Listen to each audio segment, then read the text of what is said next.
Welcome! Wildman here. Uh, Maybe you're noticing my new threads, but apparently I was doing some hopping around, if you will, and apparently I joined a club that's very exclusive, and it's kind of hard to get out of. So that's why I hopped around some more and got a really cool dagger from some weird guy in a green suit. But I just got back from seeing a movie in my own home. So I'm not letting you know where that is, cause like I hop around a lot, man. It's like all kinds of crazy stuff. I get in all kinds of shenanigans. Anyway, Avengers Endgame. Yay! I actually like this one. I actually like this one. I think okay. So there's gonna be I'm starting to realize I should start taking notes during these kind of movies, especially when they're like 2+ hour long movies. Uh, 2 hour plus movies, and so especially when there's a lot of jumping around and distortment, like I should start taking notes. Why didn't I? Anyway, so I apologize if this video's a little choppy on this chippily chop on the subject or whatever. So I'll apologize in advance. But so this movie, okay, I enjoyed this movie, as I said, way more than I enjoyed Infinity War, because I've watched Infinity War and I felt like the hype did not live up to the hype did not live up to what the movie actually was, and no one wants to admit it. You know, that kind of thing. Like, cause you know how fan bases are. Like, it's it's taboo to disagree. You know, Sonic fan base, which I'm a part of, is very much like that. Like, for instance, and no, the Sonic games are perfect. The only bad one is '06, and all the ones after '06 are perfect, and all the ones before '06 were perfect. And then there's the group where like none of the Sonic games are good except for the everything. All the Sonic games past Adventure One are bad. You know that kind of stuff. I'm like, it's taboo to disagree. That's why they're fighting and all the time. And I'm like, I'm a Sonic fan. I grew up with the cartoons more than I did the games, and I enjoy various games to various extents. But I'm not so like blindly loyal to them that it's just stupid. Which I'll do Sonic eventually, but which I liked.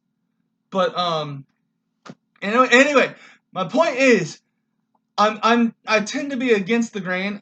I have found out, like, not intentionally and not purposely. It's just like you. I'm not the kind to jump on a bandwagon, if that makes sense. I don't really jump on bandwagons. If I like it or don't like it, that's my business. And I usually give reasons, as I have said. But the heck was that? Um. Anyway, so Avengers '06. What? No, Avengers Endgame. Avengers Endgame. Like I said, I like this movie a lot more. And so it starts out with how did it start out? Crap, I just watched it too, but it's oh gosh, a lot of chaos has been going around in this house while I was trying to watch it. So forgive me, bear with me. So it is the important part is it starts where they find out they it picks up almost literally where the last one left off. They're suffering losses. They're mourning the losses and all that. They find out where Thanos is because he used the Infinity Stones to destroy the stones, which he even tells you. So they track him down and they kill him. And they realize we can't undo this. So they go do their separate ways and do whatever. And then Ant-Man returns, and that's really the only two movies at this point that have any relevance. And Captain America aside, we'll get Captain Marvel aside, we'll get to that eventually.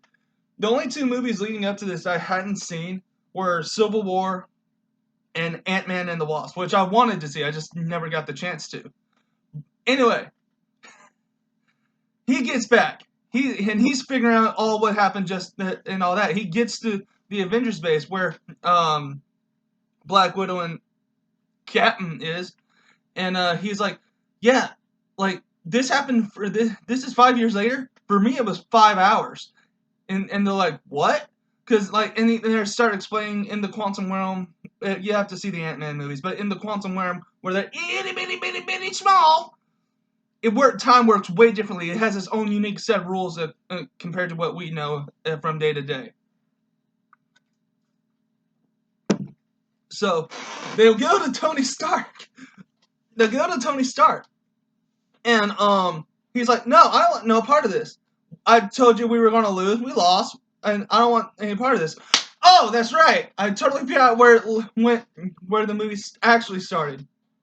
Tony and Nebula are stuck in space and about to die from lack of oxygen, only to be saved by Captain Marvel. It's too many captains. Captain Marvel. And now what I will say about Captain Marvel that I thought was pretty cool, and I haven't seen the movie yet. I'm just the character, or at least the ability, or whatever. Anyway, it's sort of like sheen effect or whatever. Like that's like I don't know how to describe it, but when I see it, I can't help but think Saiyan. Like she really like they're flying to Thanos' planet or garden or whatever they call it, the garden, and they like she's breathing in space, and my first thought was like, so she's a Saiyan. So she's essentially what a Saiyan would be if spliced with Frieza, because Frieza can breathe in space. And then I'm like, no. What would be more accurate would be she's Marvel's answer to Kryptonian. And notice I said Kryptonian because she ain't no Superman. But I know a few people who very much disagree on that, and they can. They're wrong, but they can. I don't care.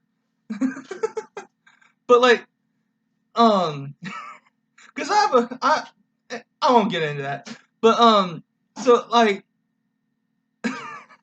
but anyway, my point was her sheen or shine effect is like specifically like when she's carrying the ship down and landing in front of the Avengers base. That sheen, like that light effect, looked really cool, and it's like that's something I would expect to see on a Saiyan if they were ever to actually do it right in live action. Okay. Anyway, where did I leave off? Okay, they kill Thanos. They go out. Okay. They go to Tony Stark, who has a daughter with Mrs. Potts now, and she he's like, no, I want no part of this. We lost too much, and I have found too much to lose again. Essentially, is what he's saying. But it's still tinkering in his head. They leave, but it's still tinkering in his head, right? He's like, I can't, like, he's just tinkering around, like, just seeing if it's actually possible. And come to find out, it is. So, and then he's talking to his wife, and he's like, say the word, I'll lock it in a box, throw it at the bottom of the lake. Never talk about it again. And she's like, no, but you'll constantly think, what if? And she's like, do it. Essentially is what happened. Essentially the conversation. And I'm skipping over the whole daughter bonding thing because like it's sweet, but it serves no real purpose to the story other than to show that Tony has finally had a family when he never thought he would, you know, kind of thing. And it's just the little girl being a little girl and Tony being a dad, which is cool. So, anyway, so he comes back. They get so while he's figuring this out, Captain Hawkeye, which I think is going by a code name as something else now, but I don't remember because his family disappeared, so he went on a killing rampage on villains that did survive. Essentially, is what happened. I know there's like a lot more of that in the comics, but I don't know enough about it to go into it. So, and then Captain, Black Widow, Hawkeye, and Ant-Man go to see the Hulk, or now Professor Hulk, because they have fusion dance together. They are the best of both worlds. So he's the Hulk with the banners mounted. So yeah. Okay. He's pretty cool. It's pretty fun. So he's like, this isn't really my area. Yeah, I'm super smart. This isn't really my area of expertise here. So they're kind of just winging it. And they're experimenting and all that. And then Tony comes over and is like, I figured it out. This is what happened. This is what we do. Okay. And then they're like trying to figure just trying to put it all together and make it work. And then they're discussing like how like what kind of rules are we going to follow. They're essentially saying, okay, what kind of time rules is this movie going to follow? Because they're essentially saying every movie ever that has done time travel has done it wrong. Like, and they're not saying like, no, we can do it better. It's just like, no, we're not going to play by those rules. Is essentially what the movie is saying. And and it got to a point where Ant-Man was saying like, wait a minute. So Back to the Future was full of crap. You know, it's so funny. Paul Rudd is amazing. I love Paul Rudd. He comes across as a very dry Tony Stark, like a very toned down, dry Tony Stark, essentially, like personality wise. But he's always like the butt of jokes in the sense of like when superheroes are doing their thing around him, or just showing off to have fun. Like there's this scene where he's trying to eat a taco, and people are like showing up and like in a ship, and it blows the taco out. And then like another guy just does the superhero landing right in front of him, and he's like, and he's sitting on a bench, and then the Hulk just comes out and gives him 2 tacos out of his thing and walks off, and he starts to eat it. I love it. So they only have so after a screw up, they only have enough juice or fuel or whatever you want to call it, Ant-Man stuff, to do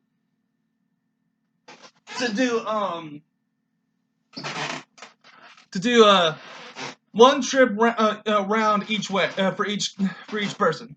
Okay, so in other words, no screw ups because there's no do overs, and so they decide, okay, and I love this part. They're like given the history of where the stones are at this point in time because it's time travel, and they're like, I love this scene where they're trying to figure out like what. It's Tony Stark and Black Widow and the Hulk are all just laying around this room just brainstorming, and then like she's like, wait a minute, you're Doctor Strange. He's in New York too. He's like, yeah. Well, and she's like, and I love this because I grew up, or like most of my life I've had multiple women in my life, like aunts, my mother, girlfriends, all throughout my life. And I'm like, this is very much the way, like, you get a bunch of guys in a room together just brainstorming, and the woman is going to point this area out. And it's very much like, yeah, that's the way something a woman's brain would hone in on, where a guy's wouldn't. And this is what it was. She's like, wait a minute. If we pick the right year, there's three Infinity Stones in New York at the same time, and everyone's like, "Shut the front door." Actual line, by the way. Very funny. And so it's just like being raised around a lot of women, like growing up around a lot of women. It's very much something that their brain would hone in on when a guy wouldn't, if that makes sense. So it's just that tickled me. That made me personally laugh. So. So and I'm not going to be able to like tell you which group goes after which time stone except for one, because I had trouble distinguishing all that stuff. But the one, like, everyone knows the soul stone, so that's real easy to figure out, But I don't know what they all look like. All I know is like the reality stone is red, I think. So essentially they split up. It's Tony, Ant-Man, and and Captain America go after the Tesseract, whatever stone is in there, and they show up in the first movie. And I'm thinking, I find myself thinking, oh, This movie just went back to the actual good one. And I know that's going to upset a lot of people, but to me, the best Marvel movie was Marvel movies at their peak was the first Avengers movie, and there was a slow but steady decline ever since. That's just me, because up until then it was all building up to that movie. So anyway, that's a rant for another time. So Tony and Ant-Man and Captain America go after the Tesseract. So they decide, let's give past me a fake heart attack by having Ant-Man go into the, what's that thing called, his chest thing, and like mess with it. So he goes into a heart attack, and then things get messed up, and Loki actually gets the Tesseract and disappears. Uh-oh. Like, I think we screwed up, guys. No, that would totally be me. Like, I would be standing in the background and be like, we messed up!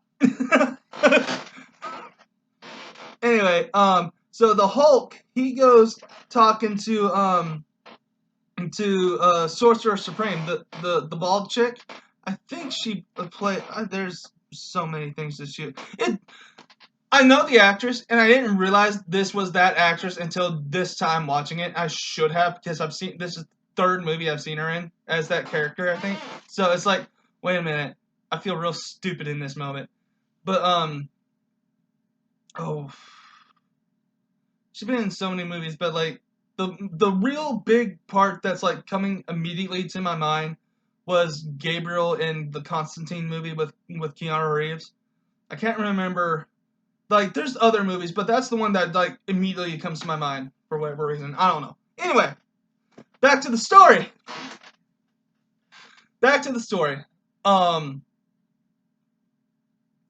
So, the Hulk gets the Time Stone from Sorcerer Supreme. She didn't want to give it, but she figured out, okay, I might as well. And but A-Team, they screw up. So they're like, wait a minute, when else are they together? And they go to the Tony and Captain go to this base. I don't really remember.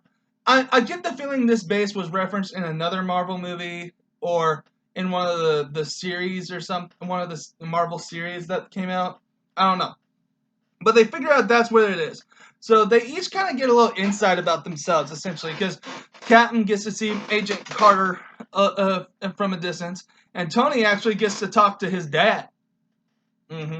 Yeah, he gets to talk to his dad. So they get their stuff and more fuel, so they can get back. And which was done by the original Ant-Man, Michael Douglas. My man! No, I love Michael Douglas. Anyway, so they do that. Ant-Man took the staff with him back to the present time. But so Nebula and what's his name? Black Iron Man. War Machine. I don't remember the character's name except War Machine. Anyway, they go to where Quill got the Power Stone.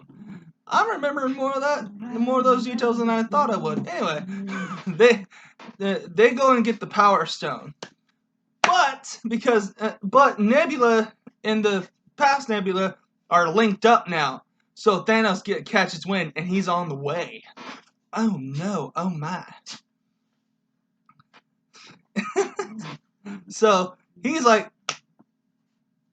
I am inevitable.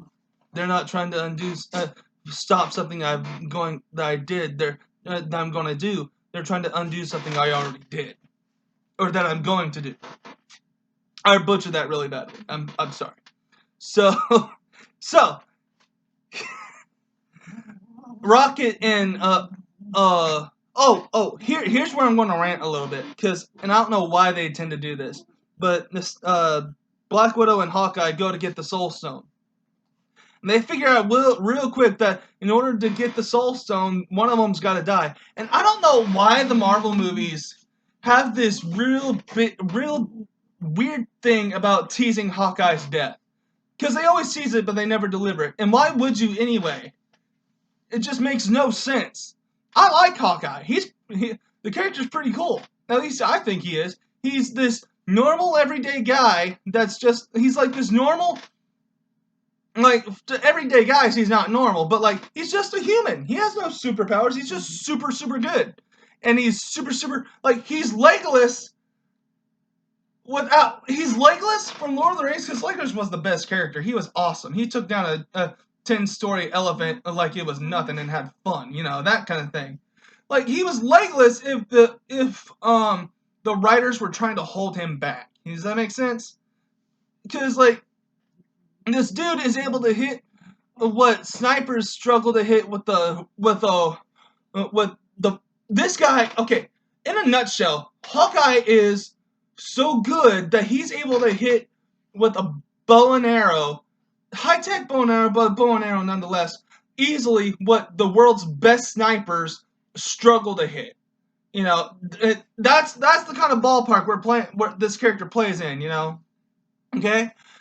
Why you would want to hold, and physically he's just a normal human being, but he's still able to hang with superpowered beings and enhanced people? That's a cool dude. That's awesome. That's essentially like saying, like, I was going to say that would be like saying Krillin from Dragon Ball Z could actually hang 10 and fight and hold his own against Cell. None of them could. The humans. But that's essentially the best comparison I can draw. Why you would want to hold a character back like that and just tease that he's gonna die all the time? I don't get it. I don't get it. Why? They did it in Age of Ultron, which I was like, okay, if they kill this character off, I'm gonna be mad. And they didn't. I was glad. But it was one of those things like, I was watching that movie, I was like, are they really gonna ante up and like deliver it with this stuff? And they didn't. I'm glad they didn't. But whatever. But they've been doing that all the time. And like half the movies he's not even in. And I don't know if people are aware of this, but I tend to think, because the actor isn't just an actor. He's an actor, he's a architect, and he's a singer. So I get the feeling when he wasn't in one of the movies that you would have thought he was supposed to be in, it was because he was doing one of his other two jobs. Okay, that makes sense. He's a busy guy. I love that character. He's fun. So her and those two are arguing. No, I'm gonna do it. I'm gonna do it. No, I'm gonna do it. And then Black Widow jumps off the ledge and kills herself to get the Soul Stone for the rest of the group. Okay, it's one of those things. Why do they constantly tease that with this dude? I don't get it. He's awesome. He's cool. Like, I don't know. That was weird. So they get that. Thor has a mental crisis, essentially. Like, oh, and Thor, I forgot about Thor. They go to recruit Thor, and he, like, apparently for the past 5 years since Infinity War, he has just been guzzling any and all kind of alcohol he can get his hands on. To the point, like, he has the hugest overhanging man gut I've ever seen in my life. Yeah, it was fake, but still. And like he's doing the very stereotypical but very exaggerated, like down in the dumps, depressed, drinking my sorrows away, hiding in my house kind of thing, and like so Hulk couldn't get him to come around, so Rocket the raccoon was like, we got alcohol on the ship, and Thor's just like,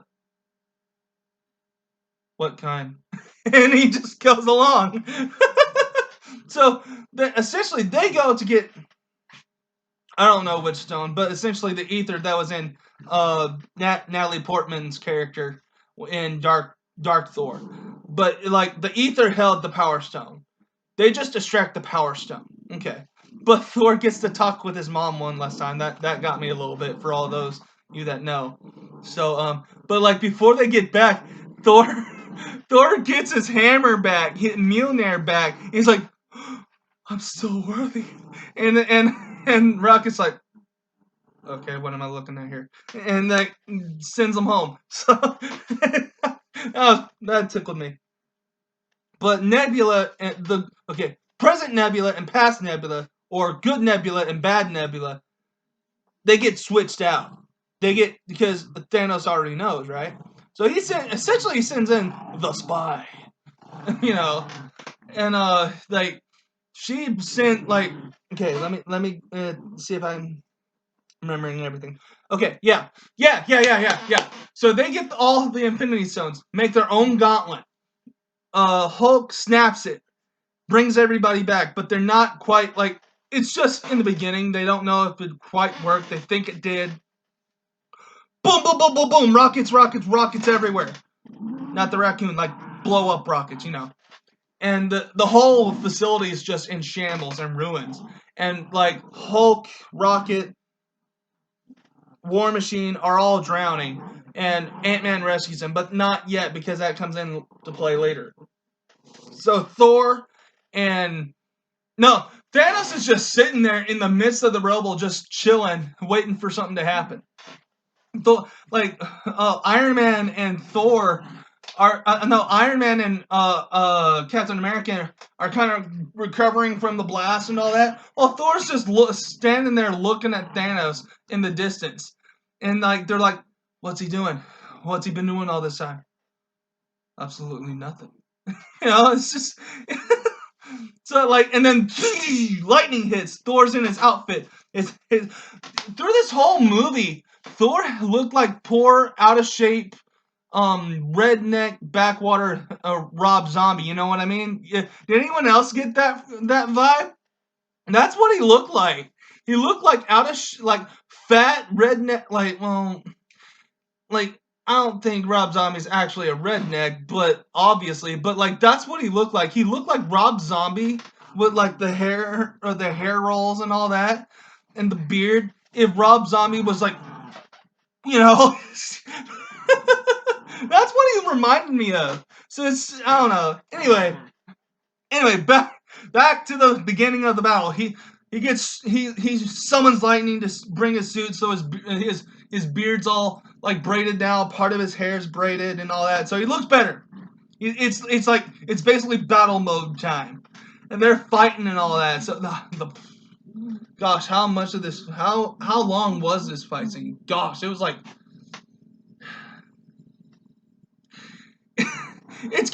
It's weird because like I am on the midst of saying, if you're gonna have an action movie, the final fight scene between the good guy and the villain needs to be longer than a few minutes, and this delivers. But that rule usually kind of applies to, in my mind, when I have that rule, it kind of applies between like when you have the final fight scene between the villain and the one or two heroes, or the hero and the villain, or the hero and the one or two, or the frick. Like, okay, for example, if it's a one-on-one fight, the final fight scene needs to be at least 5 minutes straight, with no actual cutting in between to the fight scene and something we could care less about. We want to see the fight. You know what I mean? You know what I'm talking about? If I would like it like at least 8 to 10 minutes, but no less than 5. That's my rule. If you're going to do straight, like for example, Hobbs and Shaw. How long was that fight scene? Not very long, and it kept switching between. Is she gonna make it? Are they gonna make it? Is she gonna get killed by this other guy? We know they're gonna win. We want to see how those dudes are gonna kick that super enhanced dude's butt, you know. So that's why I'm like, at least 5 minutes, and with no cutting back and forth between something we don't care about. I myself prefer 8 to 10 minutes at least. But then again, I like action and all that. But anyway, This delivers on that rule, but it's on a massive, massive scale because it's a huge final battle. Okay. You can call me a hypocrite if you want. I don't care, but it's fine. This battle scene, like, it was fun. It was long. It was fun. I think it was too long, but given the circumstances, I don't think you could avoid that. So, gosh, let's see if I can remember how it all goes. Oh, goodness. Captain, the the three pillars of the Avengers, Iron Man, Captain America, Thor, they go at it first. That's, and then after a while, they get beat bad. Like Captain Shield is only half there bad, and then Thanos summons his army. They're all about to throw at it. And then Captain America is just standing there all by himself, trying to face it down by himself, and he gets a radio contact, and he's like, and then everybody's standing right behind him. And this, a lot of people are going to be mad at me and disagree, but it's my video, so yeah, But the one line we have waited, 12 years to hear, and while they delivered it good, it was still butchered. What do I mean by that? Okay. He says, Avengers Assemble. That's the magic line right there for Marvel and Avengers movies. Okay? And what does he do? Avengers! Assemble. That's what he does. That is like, while he delivered it well, that is the worst way you could say that line. Because no one past 5 feet is gonna hear that last part. They're gonna be like, when? The way you do that is you yell the whole thing. Avengers! Assemble! Or something like that. I deliver it very bad, but then again, I'm not making a movie, I'm just making a point. So, it's really... You had one line that everyone wanted to hear for 12 years, and you messed it up. I know one person in particular is going to gripe at me about this, and you know who you are, I know who you are. And we can disagree all day, that's fine. Make a video about it. So, so, it just made no sense. Why whisper the last part? Like the money mouth part or whatever. That may not be the right term. Anyway, you get the point. Why whisper the last part that everyone, of the line that everyone wants to hear? Anyway, they charge. And that's when Ant-Man rises up and destroys what's left of the building and with the rest of the crew in his hand. So, okay, everyone's fighting. Like, Black Panther, everyone in a Marvel movie ever is fighting. Okay. They're like, we don't have a time machine anymore. We can't send the Infinity Stones back. Wait, we have a spare. The machine that's in the van that spit out Ant-Man at the beginning of the movie. So they go and hotwire the van because it wasn't working.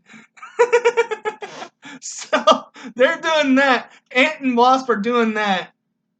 And for half of the fight scene, they're playing keep away. Like Hawkeye from the beginning of the fight scene has been playing keep away with the new Infinity Gauntlet, and to the point where he's like, okay, tag, you're in. To who was it? I think it was Black Panther that got it, and then it was Spider-Man, and then it was and then Captain Marvel plunges through.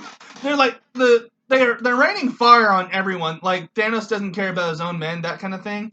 And then the fire just starts shooting from the sky, and they're like, "What's going on? Something's entering Earth's atmosphere." Captain Marvel just plunges, melts her way through the ship, and just destroys it. She basically goes like in and out, and then lands. Okay.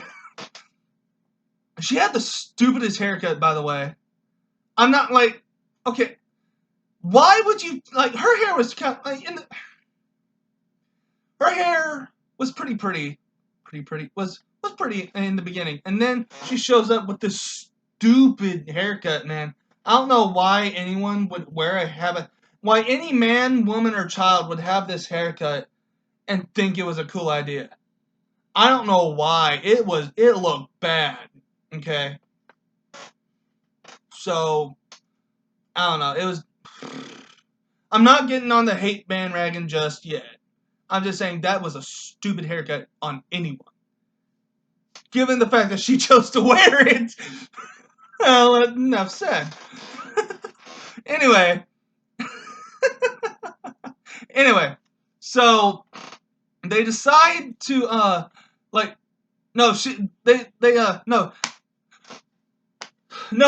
gets the Infinity Gauntlet from Spider-Man. She plows through with the rest of the women. Valkyrie, the African chick, basically captain of the guard for Wakanda, I guess. I don't know what her name is, or I guess that's basically her position. Mrs. Potts in a female iron suit. That was pretty cool. The suit looked pretty cool too. But okay. I've been watching these movies, and every time they showed the character, like a character in those kind of suits, when it's their human head, not in the out of the suit, but they're in the suit. You know what I mean? Or even when it's just their face, it looks very weird, and it does not look good. I mean, it looked like it's very obvious to tell it was CG'd. You know, it's just it didn't look good. It didn't look good. Like, oddly enough, it looked better in the first and second Iron Man movies. Like, that effect looked way better there. So I don't know what was going on, but they're fighting, and a dam breaks essentially, I guess, and Doctor Strange basically starts making the water into a cyclone, a pillar of water to, like, keep everybody safe, essentially. And he's stuck doing that. The final fight scene, and he's not doing nothing except keeping water from pouring on everyone. I thought it was kind of wasted.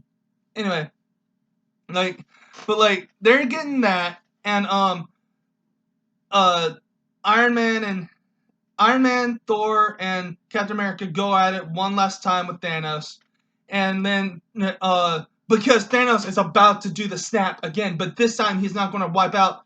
This time he's not going to wipe out half of the population of the universe. No, he's just going to recreate the universe, essentially.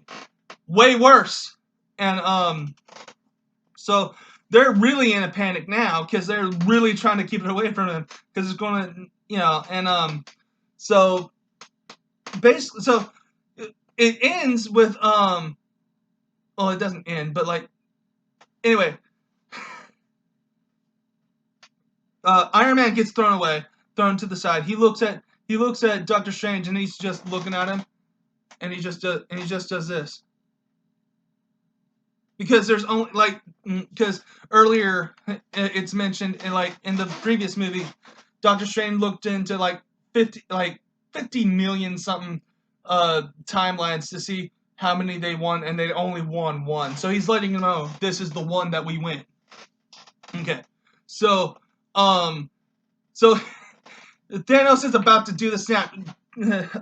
Iron Man grabs the gauntlet one last time, and it gets thrown to the side. And Thanos puts on the gauntlet and goes like, "I am inevitable," and snaps. Nothing happens, and he looks, and the stones are gone. He looks at Iron Man, and Iron Man's it's adapting into his suit, and he's like, "I am Iron Man."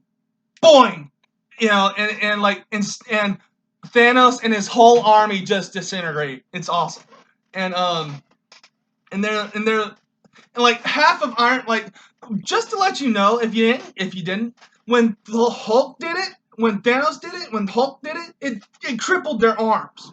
Like they're crippled. I don't know if they ever healed. So, but when Iron Man did it, it crippled the whole side of his body. And he's dying, and this effect looked like, again, this effect looked really bad. It looked like an effect. I don't know who was doing these effects, but they did not look good. Like, the scene, the emotion, the acting was good. The effect was not. Do not get me wrong. I'm not bashing the movie or Iron Man's death. I am bashing the effect of the scars and the charredness. They did not look good. So, I know I'm going to get a call from a few people and be like, what do you mean it didn't look good? Yeah. It didn't look good. How hard would it have been to put on some makeup?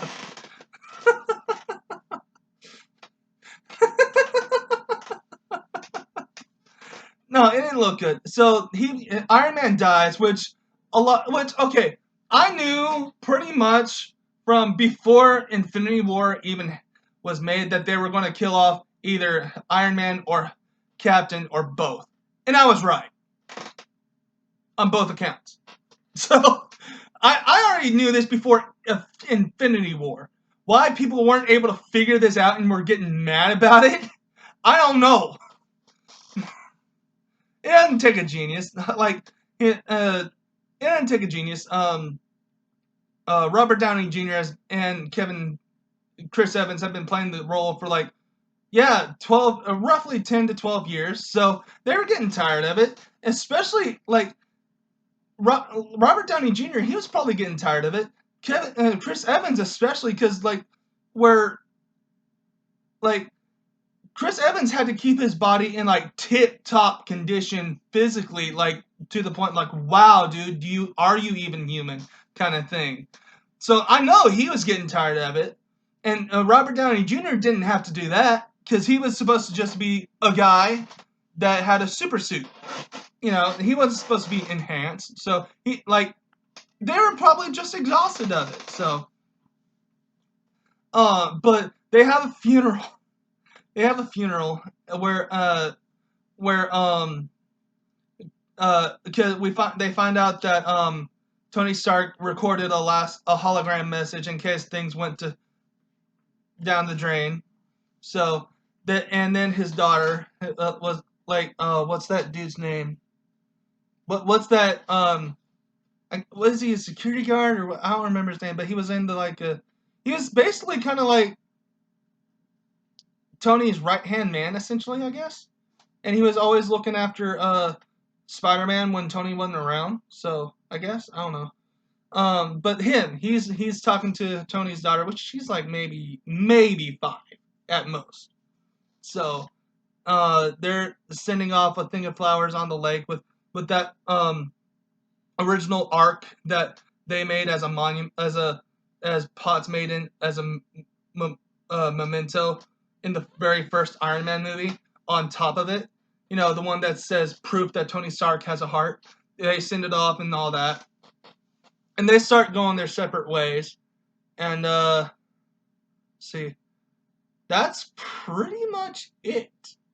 Like, um, like,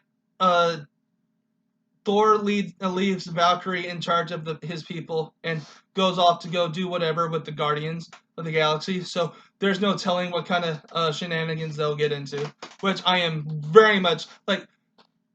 I watched the first time I only watched this movie so I could be finished, because I've been watching these movies for 12 years. The first one came out when I graduated high school. That was the start. And I've watched pretty regularly, and I'm just burnt out. So, and I'm burnt out. But I went and watched these movies so I could be finished with it. That being said, Infinity War, I have the whole nother video about it. Good movie, but overhyped. Doesn't live up to the hype. Good, but overhyped. You know, Endgame, much better movie. Much more fun movie, much better movie.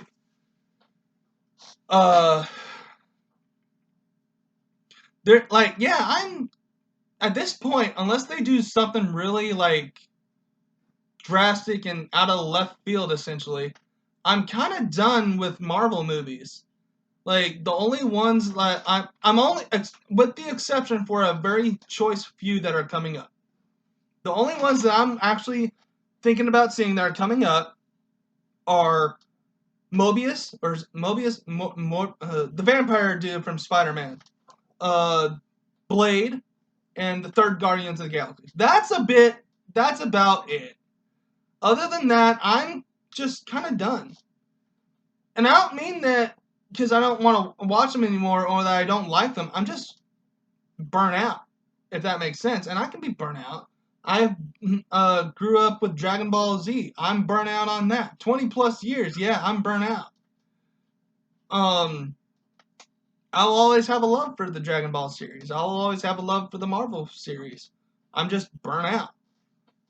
So, as you can see, I will have a love for Naruto. But I'm not going to watch Boruto and get invested in a whole nother sequel franchise that, from what I have seen, is very inferior to the original. I can make a whole nother video about that, which I might do. So, anyway, I need to wrap it up.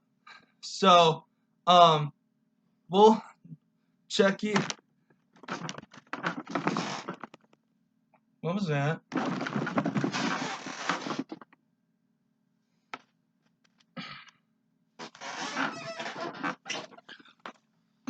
Excuse me.